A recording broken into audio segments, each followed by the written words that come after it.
Ladies, welcome back to my channel. இன்றைக்கி என்ன video பார்த்தீங்கன்னா, ரொம்ப நாளாக இங்கே கேட்டுகிட்டே இருக்கேன். லவ் ஸ்டோரி பார்த்துட்டு தான் போடுறேன். லாஸ்ட்டில் எதில் முடிச்சுப்ப தெரியல. வீடியோக்குள்ளே போய் பார்க்கலாம் வாங்க.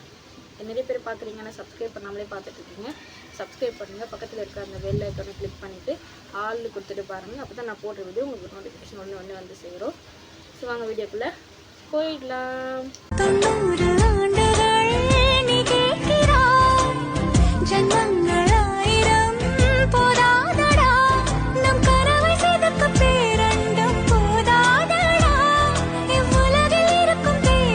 லாஸ்ட்டில் எதில் முடிச்சப்போ பார்த்தீங்கன்னா, வீட்டில் மாட்டிட்டு மடி வாங்கினேன். அது வந்து அவங்களுக்கு எப்படி தெரிஞ்சது அப்படின்றது தான் முடிச்சிருப்பேன்.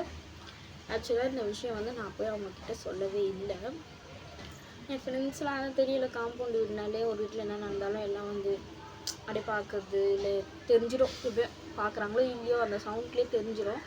அந்தமாரி தான் அவங்களுக்கும் தெரிஞ்சிச்சு போல். என் ஃப்ரெண்ட்ஸ் போயிட்டு அவங்கக்கிட்ட சொல்லிட்டாங்க, இந்த மாதிரி ஷர்மி வந்து வீட்டில் மாட்டிக்கிட்டா அப்படி சொன்னோடனே அவங்களுக்கு என்ன ஆச்சு தெரியல. அவரும் பேசவே இல்லை, நானும் பேசவே இல்லை. ஒரு 2 மந்த் கிட்ட நாங்கள் 2 பேர் பார்த்துப்போம். பட் ஆனால் பேசிக்கவே இல்லை, இப்படியே இருந்துட்டோம். என்ன பண்ணுறது அப்படி சொல்லிட்டு பார்க்குறதோடு முடிச்சுக்கிட்டு அப்படியே இருந்துட்டேன். நான் இந்த 2 மந்த்துமே நான் கடைக்கு போக வருவேன், ஸ்கூல் போக வருவேன். +1 படிச்சுட்டு இருக்கப்போ ஸ்கூல் போக வருவேன். பட் ஆனால் பேசிக்கவே இல்லை அந்த 2 மந்த்து. 2 மந்த்தா 3 மந்த்தா சரியாக தெரியல எனக்கு. இந்த பிரச்சனை ஆனது வந்து மே மாதம் ஆச்சு. ஆமாம், 3 மந்த்து. மே மாதம் எண்டில் ஆச்சு. ஜூன், ஜூலை, ஆகஸ்ட் 3 மாதம் நாங்கள் பேசிக்கல. செப்டம்பர் என்னோடய பர்த்டே. அதுக்காக நான் ஆகஸ்ட் எண்டுலேருந்து நானாக தான் பேச ஆரம்பித்தேன். அவங்க வந்து எப்படி பேசுது, அவங்க பேசவே இல்லை. ஆனால் பார்ப்பாங்க, சிரிப்பாங்க. சிரிக்கிறதுனா நம்மளுக்கு என்ன, அளவு நம்ம மேலே இருக்குடா அப்படின்ட்டு நினச்சிட்டு நானும் வந்து என்ன பண்ணேன், நைட்டு எங்கள் அம்மா செல்லேருந்து மெசேஜ் பண்ணேன். ஒரு நாள் அவள்னால அவர் நம்பர் தெரியும், ஆனால் கால் பண்ணிக்கல, மெசேஜ் நான் எதுவுமே பண்ணல. அன்றைக்கி நான் என்ன பண்ணி நைட்டு பார்த்து மெசேஜ் பண்ணேன், இந்த மாதிரி என்ன பேச மாட்டியா அப்படி சொல்லிட்டு கேட்டேன். அவங்க இல்லை, நீ தான் உங்கள் வீட்டில் பிரச்சனை சொல்லிட்டு நான் பேசலை. ஏய் என்ன சொன்னார், நீ தான் பேசவே மாட்டுற, வீட்டில் ஏதோ சண்டை மாட்டிக்கணும்னு சொன்னாங்க, அதுதான் நானும் பேசலை அப்படி சொன்னாங்க. அவங்களும் அப்போ தான் ஃபோன் வாங்கினாங்க. அவங்ககிட்டயே ஒரு நாள் ஃபோன்லாம் இல்லை. அப்போ தான் அவங்க செகண்ட்ஸில் ஒரு ஃபோன், சாம்சங் ஃபோன் வாங்கினாங்க. அவங்க வச்சுட்டு இருந்தாங்க. நான் மெசேஜ் பண்ணேன். அப்புறமா சரி ஓகேன்ட்டு அவர் ஃபோன் வந்து நாங்கள் பேசாத இருந்த கேப்பில் தான் அவர் வாங்கினார். ஆனால் என்கிட்ட சொல்லிக்கவே இல்லை அவர் ஃபோன் வாங்கல. நான் ஒரு சும்மா கையை வச்சுட்டு சுற்றிட்டு பார்த்து தான் நான் கண்டுபிடிச்சேன், ஒரு ஃபோன் வாங்கியிருக்காரு அப்படின்னு சொல்லிட்டு நான் கண்டுபிடிச்சேன். அப்புறமா நான் ஃபோன் வாங்கிட்டேன், செகண்ட்ஸை தான் வாங்கினேன் அப்படி சொல்லிட்டு என்கிட்ட சொல்கிறாரு. சரி ஓகே அப்படின்னு நானும் சொல்லிட்டேன். அப்படியே போயிட்டே இருந்தது. நைட்டில் மட்டும் மெசேஜ் பண்ணிக்கிற மாதிரி இருந்துட்டோம். வெளியே சாப்பிட்டியா, என்ன பண்ணுற, அது மட்டும் விசாரிச்சுக்கோ. நைட்டில் மட்டும் ஒரு 10 மணிக்கு மேலே யாருக்கும் தெரியாது. எங்கள் அம்மா சரி எடுத்து நான் மெசேஜ் பண்ணிவிடுவேன். அவருக்கு மெசேஜ் பண்ணிவிட்டு அப்படியே கண்டினியூ ஆகிட்டே இருந்தது. ஒருத்தர் அடுத்த மாதம் என் பர்த்டே வந்துச்சா, நான் ரொம்ப நாளாக எங்கள் வீட்டில் வந்து ஃபோன் வாங்கி கொடுங்க ரொம்ப டார்ச்சர் பண்ணிகிட்டு இருந்தேன். எங்கள் அண்ணன் வந்து சின்ன வயசுலேருந்தே ஃபோன் வச்சுட்ருக்கான். விகிலே ஒரே நிமிஷம் போட அடிப்போ அக்கா வரப்போ. அவர் வந்து சொந்த சொல்லி வராரு, போடுப்போ. அப்புறம் அதான் அனுப்பிட்டேன். அவனை ஃபோன் வாங்கி கொடுக்க சொல்லி நான் முன்னாடி எங்கள் வீட்டில் தொலை பண்ணிகிட்டே இருந்தேன். அப்புறமா அவங்க என்ன பண்ணாங்க, பர்த்டேக்கு வந்து சர்ப்ரைஸாக வாங்கி கொடுக்கலாம்னு சொல்லிட்டு எங்கள் வீட்டில் பேசிகிட்டு இருந்தாங்க. அப்போ நான் பார்த்து கண்டுபிடிச்சிட்டேன், எனக்கு ஃபோன் வாங்கி தரேன் போகிறாங்கன்னு சொல்லிட்டு கண்டுபிடிச்சிட்டு நானும் எங்கள் அம்மா கிட்டே என்ன பண்ணிட்டேன், விகிலே குச்சிடு. நானும் எங்கள் அம்மா கிட்டே என்ன பண்ணிட்டேன், கேட்டுகிட்டே இருப்பேன், என்னம்மா ஃபோனை வாங்கி தரேன். நான் ஏன் உனக்கு வாங்கி தரணும், ஃபஸ்ட்டு ஒழுங்காக இல்லை, நான் வாங்கி தரேன் அப்படி சொல்லி திட்டுவாங்க எங்கள் அம்மா. ஸ்கூலுக்கு ஒழுங்கா போ அப்படி இப்படின்னு சொல்லி திட்டுவாங்க. ஏன் நான் ஸ்கூலுக்கு அப்படி எங்கள் அம்மா ஏன் அப்படி சொல்கிறாங்கன்னா, நான் வந்து 10th வரைக்கும் பெண்டிங் ஸ்கூல் படித்தேன். பெண்டிங் ஸ்கூல் படித்தேன் யாருன்னா நீங்கள் கம்மி பண்ணுங்க கண்டிப்பாக. பெண்டிங் ஸ்கூல் படித்தேன். 10th நான் வந்து 9th வரைக்குமே சைலண்ட்டாக இருந்தேன். 10th வந்த பிறகு நான் ரொம்ப ஃப்ரெண்ட்ஸ் கூட சேர்ந்து ரொம்ப எப்படி சொல்கிறது, ரொம்ப சுற்ற ஆரம்பிச்சிட்டேன். கிளாஸ் டைம்லேயே கட்டஸ்ட்டு சுற்றுதுன்னா வெளியே போக மாட்டேன், கிரவுண்ட்லேயே சுற்றிட்டு இருப்போம். பாத்ரூம் அடிக்கடி வெளியே வந்து இப்படி இதெல்லாம் நோட் பண்ணி என்ன பண்ணிட்டாங்க, அந்த வருஷம் பார்த்து என்ன பண்ணிட்டாங்க மேம் வந்து, நீங்கள் வந்து யாரெல்லாம் அடங்க மாட்டுறாங்கன்ற பேரெல்லாம் எழுதி கொடுத்துரு, நான் வந்து அவங்களுக்கு டிசி கொடுத்து அனுப்பிடலான்னு இருக்கேன். இவங்க இந்த மாதிரி செட்டில் நம்ம வச்சுருந்தா நம்மளுக்கு வேலைக்கு ஆகாது அப்படி சொல்லிட்டாங்க. நாங்கள் ஒரு 18 பேர் 20 பேர்கிட்ட நாங்கள் ஒன்றா இந்த மாதிரிலாம் பண்ணிகிட்ருப்போம். அவங்க பேரில் எழுதி கொடுத்து என்ன பண்ணிட்டாங்க. ஆனால் எங்களுக்கு டிசி கொடுக்குறேன்னு சொல்ல, நாங்கள் கொடுக்குற குரூப் தான் நீங்கள் எடுத்துக்கணும் அப்படின்ற மாதிரி சொன்னாங்க. அவங்க கொடுக்குற குரூப் எங்களுக்கு இஷ்டம் இல்லை, வேணாம் எங்களுக்கு இந்த குரூப் கொடுங்க சொல்லி நாங்கள் கேட்டோம். ஆனால் அவங்க கொடுக்கல. அதனால் நாங்கள் என்ன பண்ணோம், சரி நாங்கள் டிசியை வாங்கிக்கிறோம் சொல்லிட்டு அந்த 18 பேருமே டிசி வாங்கி வெளியே வந்துட்டோம். பட் ஆனால் அதோடு பிரிஞ்சுட்டோம். நாங்கள் அந்த 18 பேருமே பிரிஞ்சுட்டோம். பாதி பேர் வேறு ஸ்கூல், இன்னும் பாதி பேர் வேறு ஸ்கூல். நான் என்ன பண்ணிட்டேன், சீட்டு வந்து போடணுன்றது எனக்கு தெரியல. ஆனால் எங்கள் அண்ணன் சொல்லிகிட்டே இருந்தாங்க போடுங்க அண்ணன். நான் என்ன பண்ணேன், அப்படியே கேர்லெஸ்ஸாக விட்டுட்டு லாஸ்ட் டைமில் நிறைய ஸ்கூலில் போய் ட்ரை பண்ணேன். அந்த ஸ்கூலில் கிடைக்கல. லாஸ்ட்டாக டிஎன்சி ஸ்கூலில் போடலாம் அப்படின்னு சொல்லிட்டு போட்டது. அந்த ஸ்கூல்லையுமே எனக்கு வெண்டிங் ஸ்கூலில் கொடுக்குறேன் நாங்கள் ஹிஸ்ட்ரி குரூப்பு, அதுதான் கொடுத்தாங்க. அதுதான் இருக்குது இப்போது, வேறு எதுவுமே இல்லை. ஏன்னா அக்கௌண்ட்ஸ் இருக்குது, அக்கௌண்ட்ஸ் எடுத்துக்கிறீங்களா அப்படின்னு சொல்லி கேட்டாங்க. இல்லை வேண்டாம், அக்கௌண்ட்ஸ் மீன்ஸ் பிகாம், அது எடுத்துக்கிறீங்களா அப்படின்ட்டு.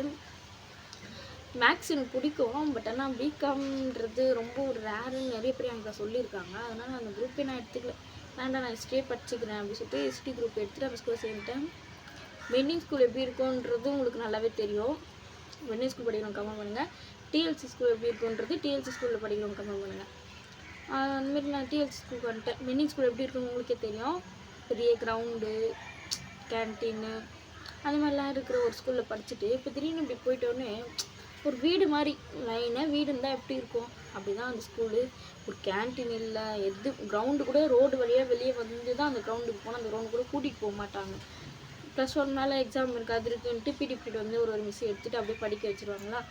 ஸோ எனக்கு வந்து அந்த ஸ்கூலே போக பிடிக்காது. காலையில் ஏந்துக்கவே மாட்டேன். எங்கள் அம்மா எதுவும் பெருப்பேன், நான் ஏந்துக்கலாமா அப்படின்னு சொல்லிட்டு படுத்துப்பேன். அதனால் எங்கள் அம்மா என்னன்னாங்க, நீ ஸ்கூலுக்கு ஒழுங்கா போ, ஒழுங்காக இரு, நான் உனக்கு வாங்கி தரேன் அப்படி சொல்லி சொன்னாங்க. சரின்ட்டு நானும் சரிம்மா நான் ஒழுங்காக ஸ்கூல் போகிறேன், நீ வாங்கி தரம்மா அப்படி சொன்னேன். சரி நான் வாங்கி தரேன், நீ போ ஃபஸ்ட்டு போ, நான் பார்த்து என்ன வாங்கி தரேன் அப்படின்னு சொல்லிட்டு விட்டாங்க. ஆனால் எங்கள் அம்மா பிளான் பண்ணி வச்சுட்டாங்க, பர்த்டேக்கு நைட் 12 மணிக்கு இந்த ஃபோன் கொடுக்கணும் அப்படின்னு சொல்லிட்டு. எனக்குமே தெரிஞ்சு அப்படி சொல்லிட்டு கொஞ்சம் தெரிஞ்சிச்சு, எனக்கு ஃபோன் வாங்கி தர போகிறாங்க அப்படி சொல்லிட்டு தெரிஞ்சிச்சு. சரி நானும் அப்படி தெரியாத மாதிரி இருந்துக்கினேன். நைட்டு 12 மணி இருக்கும், என் பிறந்த நாள் நாளைக்குன்னா இன்றைக்கி நைட் 12 மணி இருக்கும். ஃபோன் வந்து எடுத்துகிட்டு வராங்க. எங்கள் அண்ணன் எடுத்துன்னு வந்து இங்கே ஒழிச்சு வச்சுட்டாங்க. எங்கள் அண்ணன் ஒழிச்சு வச்சுட்டு என்ன பண்ணிட்டாங்க, எங்கள் அண்ணன் அம்மாம்மா அந்தமாரி வந்து நம்ம ஃபோன் வாங்குறதுக்கு ஆர்டர் போட்டிருந்தோம்மா, செகண்ட் சார் தான் ஆர்டர் போட்டிருந்தோம்மா, அவங்க வந்து அவங்களே வச்சுக்க போகிறாங்க, ஃபோன் தரலன்ற மாதிரி சொல்லிட்டாங்கம்மா, ஃபோனு தராமல் பண்ணாங்க, ஏன் இதுக்கே தான் சொன்னாங்க இந்தமாரி.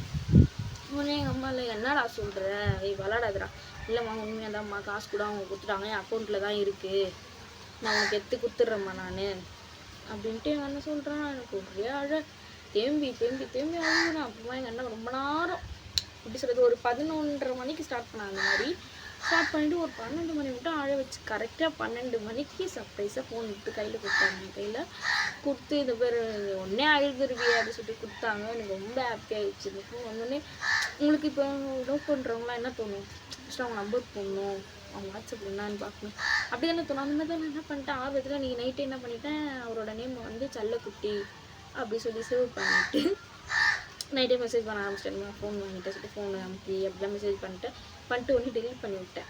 எங்கள் அண்ணன் என்னன்னு தெரியும், எங்கள் அண்ணன் அந்த ஃபோன் வாங்கின ஸ்டார்டிங்கில் அதுக்கு மேலே நான் பட்டன் ஃபோன் வச்சுட்டு இருந்தேன். ஆனால் அதெல்லாம் மாட்ட மாட்டேன், டெலிட் பண்ணிவிடுவேன், எதுவும் பண்ண முடியாது, டச் ஃபோனை வந்து எடுத்துடலாம். அந்த மாதிரி டெலிட் பண்ணிட்டு நான் அப்புறம் எங்கள் அண்ணன் என்ன பண்ணால், ஃபோனை வந்து நீ யூஸ் பண்ணிவிட்டு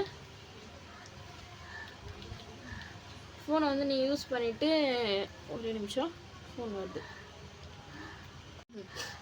ஃபோன் பேசிகிட்டு வந்தேன், சாரி. ஃபோனை வந்து நீ யூஸ் பண்ணிவிட்டு மேலே வச்சுரு, கட்டில் எங்கள் அண்ணன் மேலே படுப்பாங்க, நானும் எங்கள் அம்மா எங்கள் அக்கா எங்கள் அப்பாலாம் கீழே படுப்போம். அதெல்லாம் எங்கள் அண்ணன் என்ன பண்ணால், நீ ஃபோன் யூஸ் பண்ணிவிட்டு மேலே வச்சுடு, கட்டில் மேலே வச்சுட்டு படு அப்படின்னா. இல்லை நான் கீழே வச்சுருக்கேன், மேலே வேணால் மேலே வச்சு சொல்லி திட்டினாங்க. சரி சொல்லிட்டு நானும் வச்சுட்டேன். அப்படின்னு சந்தேகம் வரும்டா அப்படின்னு சொல்லி.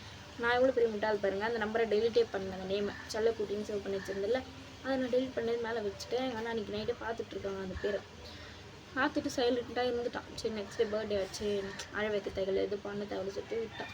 அடுத்த பர்த்டேவா எனக்கு விஷ் பண்ணார், ஒரு ஹாப்பி பர்த்டே அப்படி சொல்லிட்டு தான் விஷ் பண்ணார் ஷர்மின்ட்டு. அப்போ அவ்வளோவெல்லாம் அந்த மாதிரிலாம் பேசிக்க மாட்டார். அதெல்லாம் ஹாப்பி பர்த்டே ஷர்மி அப்படி சொல்லிட்டு காட் பிளஸ் யூ அதெல்லாம் மெசேஜ் பண்ணிட்டாரு. நானும் தேங்க்ஸ் சொல்லிட்டு ஸ்டேட்டஸ்லாம் போட்டு ஒரு பேர் முடிச்சு இது எல்லாமே கண்ணை கவனிச்சு நின்றுட்டுருக்கான். அன்றைக்கி நைட் கேக் கட்டிங் நடக்குது. கேக் கட்டிங் முடிச்சுட்டு ஃபோனை அவங்க வாங்கிக்கிட்டாங்க. ஐ மீன் 12 மணிக்கு ஸ்டார்ட் ஆகிடுச்சு சண்டை. அது என்ன சண்டை ஏது சண்டை உங்களுக்கு தெரியணும்னா, நெக்ஸ்ட் வீடியோ பாருங்கள்.